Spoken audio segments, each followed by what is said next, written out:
Alors en fait, on a plusieurs défis auxquels il faut qu'on fasse face. Déjà, on a une concurrence qui évolue. On a affaire à un paysage concurrentiel qui est de plus en plus vaste et qui est de plus en plus tendu aussi. D'ailleurs, quand on regarde les écarts-types entre les gains et les pertes à la période des parts de marché des différentes enseignes, ça tend vraiment à se réduire sur un an. Donc ça, c'est preuve d'une tension des marchés de manière générale. Et en ce qui concerne les PFT plus particulièrement, on doit faire face à la fois à l'agressivité des GSA, mais aussi au réseau de proximité, à la vente en direct, parce que ça a quand même conquis plus de 4 millions de Français, et aussi à la montée en puissance des circuits spécialisés depuis 3 ans. Je pense notamment à la forte percée de grands frais, qui nous impacte en termes d'évasion de clients et qui génère de plus en plus de trafic. Donc il y a vraiment des nouveaux concepts qui séduisent vraiment les consos chez les grandes surfaces de frais.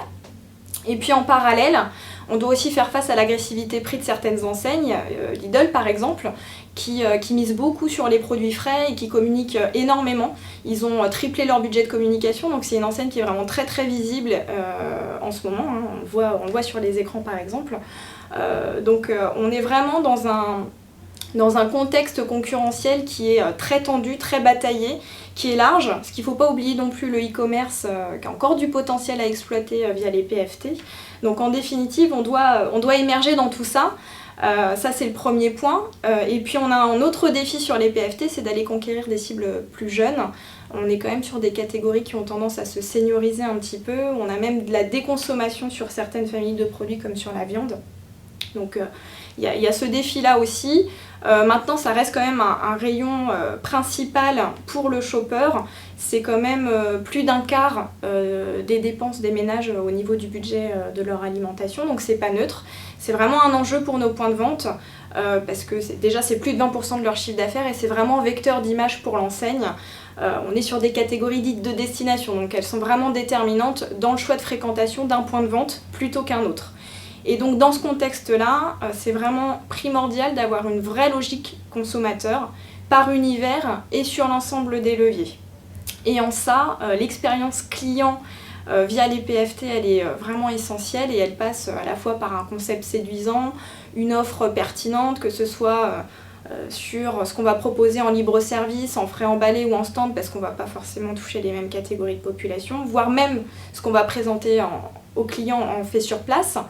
C'est aussi important d'avoir une promo qui soit attrayante, une politique prix qui soit pertinente pour qu'on puisse aussi améliorer notre image sur cet item-là auprès des shoppers. Et comme on est sur des catégories à forte fréquentation, on est à 90 actes d'achat par an, du coup la notion de prix, elle est importante. Il n'y a pas que le prix, parce que il y a aussi la qualité, la fraîcheur des produits, et les consos, ils sont de plus en plus en demande de gages de qualité. Ils sont de plus en plus sensibles à l'origine des produits et à la traçabilité. Et puis le dernier facteur clé de succès, qui est peut-être le plus important d'ailleurs chez Intermarché, c'est vraiment l'applicatif terrain et la mise en œuvre opérationnelle. Il y a vraiment un focus tout particulier sur cet item-là pour Intermarché, parce que si la stratégie elle n'est pas appliquée, elle n'est pas visible par le shopper. Donc la transformation de cette stratégie en action concrète et en expérience client, c'est vraiment déterminant.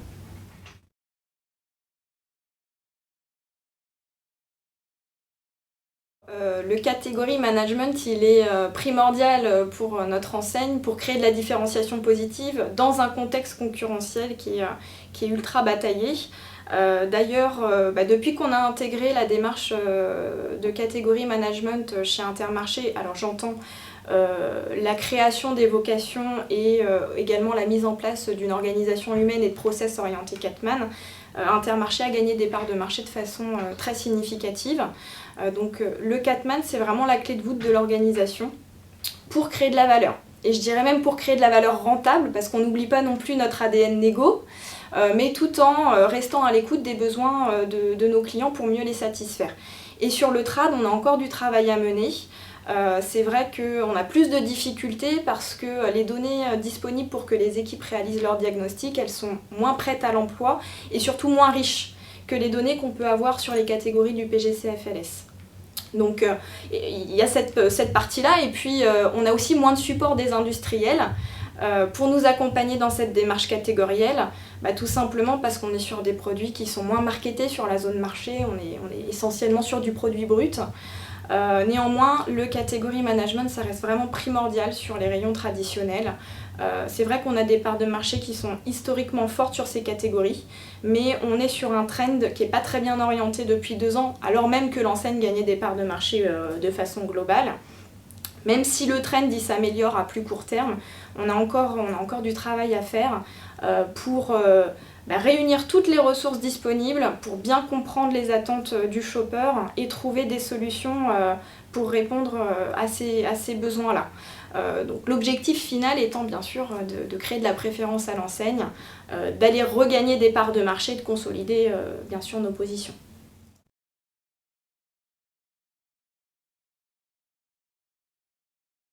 Alors je dirais que le category manager, il doit être encore plus expert de son marché, il doit être encore plus expert du besoin du couple enseigne-shopper, ça doit être un vrai chef d'orchestre. Il doit vraiment assurer la cohésion entre tous les services de l'entreprise en interne et même les acteurs extérieurs pour vraiment définir une stratégie qui soit cohérente sur l'ensemble des leviers. Et puis, avec l'émergence des nouveaux circuits de distribution, il doit aussi avoir une vision cross-canal et pas uniquement une vision point de vente. Chez Intermarché, on a une spécificité en ce qui concerne l'implantation de notre parc de magasins, c'est qu'on a un point de vente tous les 17 km.